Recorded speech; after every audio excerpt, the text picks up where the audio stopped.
आप सभी लोगों का स्वागत है हमारे अपने चैनल आपके अपने चैनल सुधर तिवारी पर।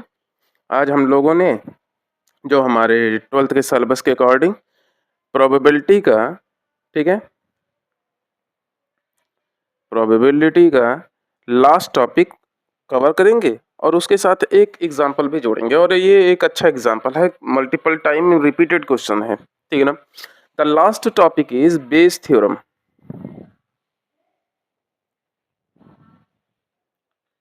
बेस थ्योरम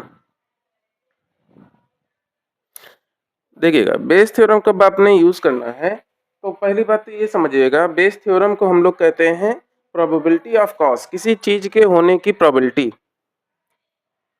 अब यहाँ पे कंडीशंस लगेंगे, प्रोबेबिलिटी ऑफ कॉज, ठीक है। अब मतलब समझिएगा, कॉजेज यहाँ पे मैंने लिखा है, यानी कि यहाँ पे कंडीशन तो लगेंगे, कंडीशंस तो लगेंगे, ठीक है, लेकिन यहाँ पे कंडीशंस कैसे रहेंगे, मल्टीपल रहेंगे, ठीक है। एक कंडीशन रहेगा बिफोर और एक कंडीशन रहेगा आफ्टर। बिफोर का रहेगा और एक रहेगा कैसा बेटा, आफ्टर, ठीक है। तो एक बात याद रखिएगा, जो आफ्टर होगा, जो आफ्टर मतलब जैसे होता ना कि हमारे पास बॉक्स है, ठीक है। बॉक्स में पहले हम लोग किसको सेलेक्ट करेंगे भाई, हम लोग पहले बॉक्स को सेलेक्ट करेंगे। बॉक्स सेलेक्ट करने के बाद उस पर्टिकुलर बॉक्स से हम गेंद को सेलेक्ट करने वाले हैं, ठीक है ना। तो बॉक्स सेलेक्ट करने के बाद हम लोगों ने क्या किया, गेंद को सेलेक्ट किया। तो गेंद हमारा जब सेलेक्ट करेंगे बॉक्स को सेलेक्ट करने के बाद, और कलर हमको ऑलरेडी पता है, तो बेटा वहां पर जो इवेंट्स बनाए जाएंगे, जो भी हमारे इवेंट्स बनाए जाएंगे, उन्हीं को हम लोग कहते हैं। जैसे अब यहाँ पर समझ लीजिएगा, बेस थ्योरम में जैसे मैंने ले लिया कुछ events, if E1 E2 E3, अब यहाँ पे मल्टीपल रहेंगे, E3 E4 dot dot dot dot dot En, ठीक ना। अब ये इवेंट्स हैं, और ये इवेंट्स कैसे हैं, ये इवेंट्स मैं मान लेता हूं ये हैं म्यूचुअली एक्सक्लूसिव, ठीक है ना।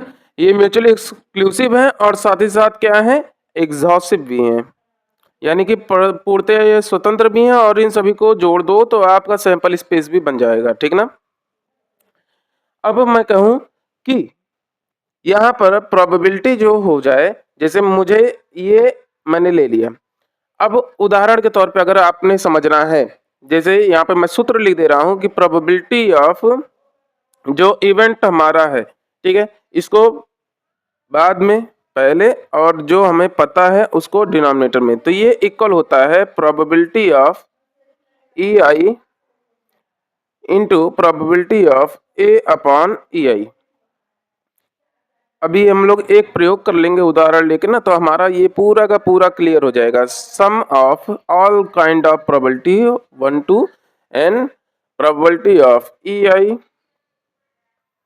ठीक है, into probability of A upon E J. अब समझिएगा, ठीक है। यहाँ पर जो आपके E1 E2 ये सभी जो है ना, E3 E4 जो हमने पहले जिसको सेलेक्ट कर लिया, ठीक ना, इन्हीं को आप लोग कहते हो प्रियोरी प्रोबेबिलिटी। पहले हम लोग इन इवेंट्स को सेलेक्ट करते हैं, ठीक ना, प्रोबेबिलिटी। उसके बाद प्रोबेबिलिटी ऑफ ये वाला ई आई, जिसको हम लोग बाद में फाइंड आउट करते हैं, ये क्या है बेटा, इसे कहते हैं पोस्टेरियोरी प्रोबेबिलिटी, ठीक है। ये ऐसे लिख दीजिएंगे, ज्यादा बेटर होगा, ठीक ना। ये ऐसे ही सभी के साथ रहेगा। चलिए उदाहरण लेते हैं, उदाहरण से आप लोग एकदम समझ जाएंगे, मुझे पूरा विश्वास है, ठीक है। एक सेकंड का समय दीजिएगा, मैं क्वेश्चन नोट कर लेता हूँ, फिर हम लोग कंटिन्यू करते हैं। सुनिए, तो कंटिन्यू करते हैं हम लोग। जैसे हमारे पास प्रश्न है कि एक बॉक्स है जो जिसमें 4 ऑरेंज और 4 ग्रीन है, ठीक है ना। मैं ऐसा बना दे रहा हूँ फिगर, आपको समझ में आएगा। एक बॉक्स है 4 ऑरेंज एंड 4 ग्रीन बॉल्स हैं, ठीक ना, ये फर्स्ट बॉक्स है। अनदर बॉक्स कंटेन, एक दूसरा बॉक्स है जिसमें सेकंड बॉक्स जो है बेटा आपका वो 3 ऑरेंज और 5 ग्रीन बॉल है, ठीक ना, ठीक है। अब कह रहा है one of these box is selected, इन दोनों बॉक्स में से एक बॉक्स को सेलेक्ट किया गया है और कैसे सेलेक्ट किया गया ये नहीं पता। And a ball is drawn which is found to be orange, और जो बॉल प्राप्त किया गया बॉक्स सेलेक्ट करने के बाद वो है ऑरेंज, ये हमको बाद वाली चीज हमको पता चल गई।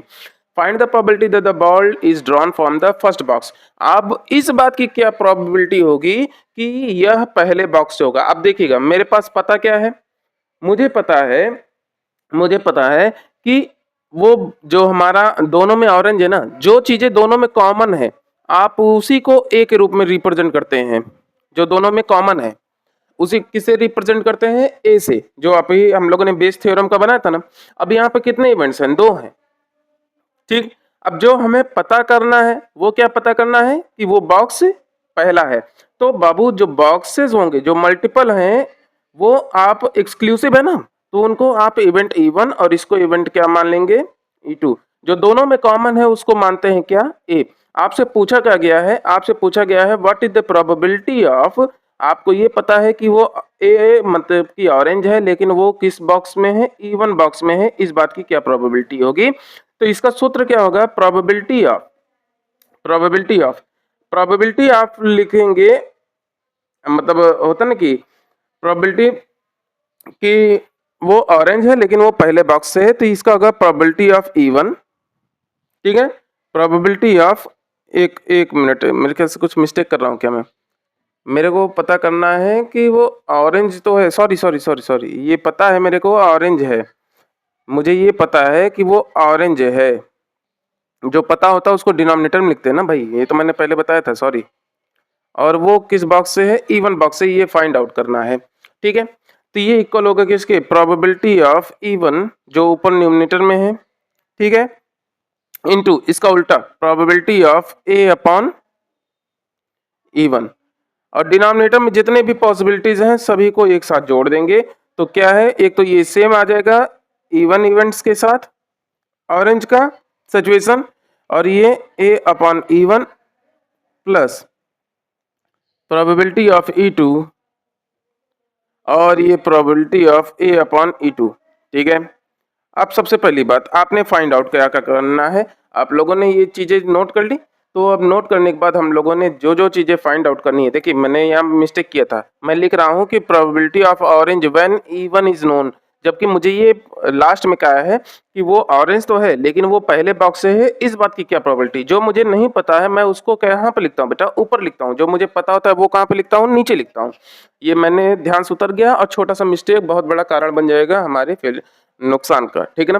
तो चलिएगा ध्यान दीजिएगा, मुझे ये फाइंड आउट करना है। अब पहले मैं इसको फाइंड आउट करूंगा, प्रोबेबिलिटी ऑफ E1, तो मेरे पास 2 ऑप्शन थे, तो प्रोबेबिलिटी ऑफ E1 क्या बन जाएगा बेटा, किसी एक से सेलेक्ट होगा ना, तो 2 में से एक का सिलेक्शन E1 हो गया। प्रोबेबिलिटी ऑफ E2, ये भी 2 में से एक सेलेक्ट होगा 1/2, ठीक है। अब कह रहा हूं कि पहले बॉक्स में ऑरेंज की प्रोबेबिलिटी कितनी है, probability of A upon E1 वो कितना है, टोटल उस बॉक्स में कितने ऑरेंज बॉल थे बेटा, 4 ऑरेंज है 4 ग्रीन है, और ये कितना हो जाएगा बेटा, ये आपका टोटल ऑरेंज है ये मुझे पता है, और ये टोटल बॉक्स में है 8 बॉल, तो ये आगे बेटा कितना 1/2। Probability of A upon E2, इसकी प्रोबेबिलिटी कितने होगी, इसकी प्रोबेबिलिटी होगी, ऑरेंज कितने हैं 3 है और टोटल कितने हैं 8 हैं, ठीक है। तो ये अब सभी वैल्यूज को मैं इस फॉर्मूले के अंतर्गत रखूंगा, तो मेरा क्या आ जाएगा 1/2 इंटू 1/2 अपॉन, अपॉन दिख रहा है ना भाई, हाँ दिख रहा है, अपॉन 1/2 इंटू 1/2 प्लस 1/2 इंटू 3/8, ठीक है। आपकी वैल्यू आ जाएगी 1/4 अपॉन में 1/4 प्लस 3/8, सिंप्लीफाई कर देंगे तो आपकी वैल्यू आ जाएगी 1/4 इंटू 16/7, ये कटा 4 से, और ये आपका वैल्यू आ गया बेटा 4/7 is the conditional probability of getting orange from box E1, ठीक है ना। तो ये आपका आंसर हो गया और मुझे उम्मीद है कि आपने बेस थ्योरम को समझ लिया है। ठीक है, अच्छा अब इसके बाद आप थोड़ा सा शॉर्ट्स का इंतजार कीजिएगा। मैं जितने भी इंपॉर्टेंट क्वेश्चंस हैं उनका मैं एक शॉर्ट्स बनाता जाऊंगा, आपने बस उसको ध्यान देना है। Okay, thank you, bye. Subscribe करते रहिएगा भाई।